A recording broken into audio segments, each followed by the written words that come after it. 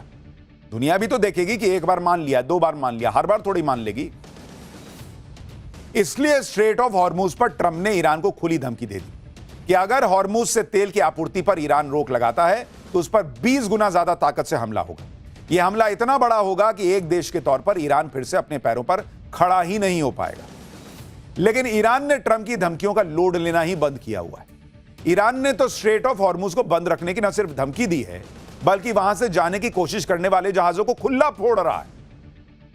इसके अलावा अब ईरान ऐसा खतरनाक काम करने जा रहा है जिससे ट्रंप के होश उड़ गए। ईरान समंदर के अंदर नेवल माइंस बिछा रहा है बॉस। अमेरिकी खुफिया रिपोर्ट के मुताबिक ईरान ने हॉर्मूज वाले रास्ते पर माइंस बिछाना शुरू कर दिया। जैसे जमीन में नहीं माइंस लगा रहता है, वैसा पानी के अंदर लगा दिया, जैसा आपको इधर दिख रहा है। दावा है कि हाल के दिनों में कुछ दर्जन माइंस बिछाई गई हैं, लेकिन जरूरत पड़ने पर ईरान सैकड़ों माइंस और तैनात करने की क्षमता रखता है। ईरान के पास छोटे जहाजों और विशेष नौकाओं का एक नेटवर्क है जो जल्दी से माइंस बिछा सकते हैं। नेवल माइंस पानी के नीचे लगाए जाने वाले विस्फोटक उपकरण होते हैं जो सी रूट को सुरक्षित रखने और दुश्मनों के जहाजों को उड़ाने के काम आते हैं।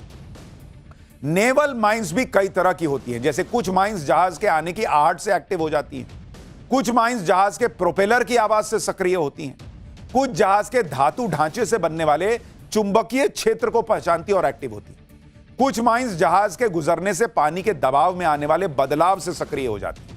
जब जहाज इनसे टकराता है तो उसमें धमाका हो जाता है। दावा है कि ईरान कई नेवल माइंस खुद बनाता है। 2020 तक ईरान के पास करीब 2000 से 5000 नेवल माइंस होने का अनुमान था। यानी ईरान अब इस तरह के माइंस जो है ना वो समुद्र में बिछा रहा है। जाओ, मैं नहीं हमला करूंगा, लेकिन जाओगे वहां माइन से टकराओगे, फट जाओगे। नेवल माइंस से कैसे समंदर में धमाका होता है उसका एक पुराना वीडियो आपको दिखा रहा हूं, देखिए।